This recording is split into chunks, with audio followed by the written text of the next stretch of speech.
qu'il renonce à lui-même, qu'il se charge de sa croix. Car quiconque voudra sauver sa vie la perdra. Matthieu 16, 24, 25. À 3 reprises, le Seigneur fait suivre son appel à porter la croix de paroles mystérieuses, incompréhensibles pour l'homme naturel. Perdre sa vie pour la sauver. Luc 9, 24.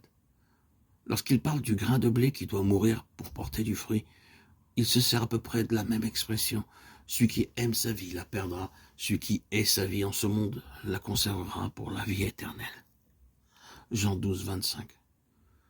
Jusqu'ici, nous avions renoncé au péché tout en nous conservant nous-mêmes. Nous n'avions pas vu que le moi dans notre vie s'opposait à l'action du Saint-Esprit, aussi réellement que le péché, et que la vie charnelle, la vie égoïste, celle que nous tenons du premier Adam, s'opposait à la manifestation de la vie de Jésus en nos corps mortels.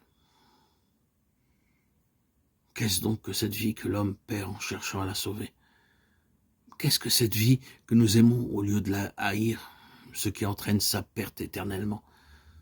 Certaines versions traduisent âme au lieu de vie. Saint Paul nous explique ce passage dans quelques lignes de sa lettre aux Corinthiens. Le premier homme, Adam, a été fait une âme vivante, mais le dernier Adam est un esprit vivifiant qui donne la vie.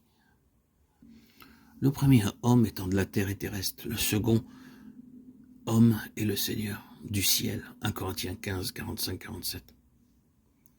C'est cette vie héritée du premier Adam et que nous appelons vie charnelle, par opposition à celle que communique le Seigneur à ses rachetés, que nous devons renoncer. Et cependant, l'homme, naturellement, aime sa vie propre, son moi. Ils sont partie intégrante de lui-même. Nous l'aimons parce que son domaine est celui des choses sensibles, des choses terrestres que nous pouvons toucher et voir. Lorsque l'homme commence à marcher avec Dieu, une forte proportion de cette vie propre ou vie charnelle se mêle encore à la vie qu'il reçoit d'en haut. De là, les fréquents changements d'humeur, les hauts et les bas, les états de dépression, même en dehors de toute désobéissance, de tout péché conscient. Mais vivre et marcher selon l'esprit, regarder uniquement à celui qui est un esprit vivifiant, nous fait entrer dans ce royaume où la paix est sans limite, où nous connaissons une joie parfaite que rien ne peut ôter, et qui dépasse infiniment toutes les joies éphémères d'ici-bas. C'est l'épée de l'esprit, la parole de Dieu qui opère cette séparation entre tout ce qui est charnel et ce qui procède d'un pur esprit. Hébreux 4, 12. Si, comme nous y sommes exhortés, la parole demeure en nous abondamment et qu'elle opère cette séparation, nous devons aussitôt haïr tout ce qu'elle nous révèle comme charnel et l'abandonner, le perdre, le mener à la croix. Voulons-nous suivre l'agneau? Voulons-nous que sa vie soit manifestée par nous à ceux qui nous entourent? Alors il nous faut connaître les profondeurs de la croix, de sa croix.